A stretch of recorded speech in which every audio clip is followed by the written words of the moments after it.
நீங்கள் கேட்டுக்கொண்டு இருப்பது கெனடிய தமிழ் காற்று. இந்த காற்றிலே அடுத்த காதலி ஒழிக்க வருவது ஒரு கவிதை. இந்த கவிதையை தீட்டி அனுப்பி வைத்தவர் அன்பு பாவலர், அன்பு அறிவிப்பாளர் ஆர்ஜி தயாளினி சிவநாதன் தாயகத்தில் இருந்து. இந்த கவிதை மரபு கவிதை 157வது கவிதையாக காற்றிலே சுழர்கின்றது. பார முகம். வீதியில் எறிந்த பண்டம் வீணென தெரிந்து கொண்டு பாதியை சீத்து வைத்து பட்டினி போக்கலாமே. நாதியற்று நிற்கும் வேளை நாமே உதவலாமே.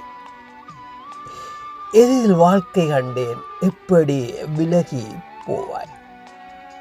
சிறுதுளி சேமிப்பாமே சேர்த்திடு தொகையும் ஒன்றாம். வறுமையை போக்கி நல்ல வளமதை காணச் செய்யும் அறுசுவை ஆசையாவும் அனுதினம் கரையும் செல்லும். மறுமையும் வாழ்வும் ஓங்க மனமுடன் இறங்கி செய்வோம். பசியாற்ற துடிக்கும் பிஞ்சின் பரிதப உனக்கு வந்தால் விசித்திரமில்லா உண்மை விம்மியே நிற்பாய் நீயும். கசிந்திடு முள்ளங்கொண்டு காலமும் உதவி செய்தே நிசத்தின் லேற்றம் பெற்று நிம்மதி வாழும் காண்பாய். அற்புதம் அன்பு கவிஞர்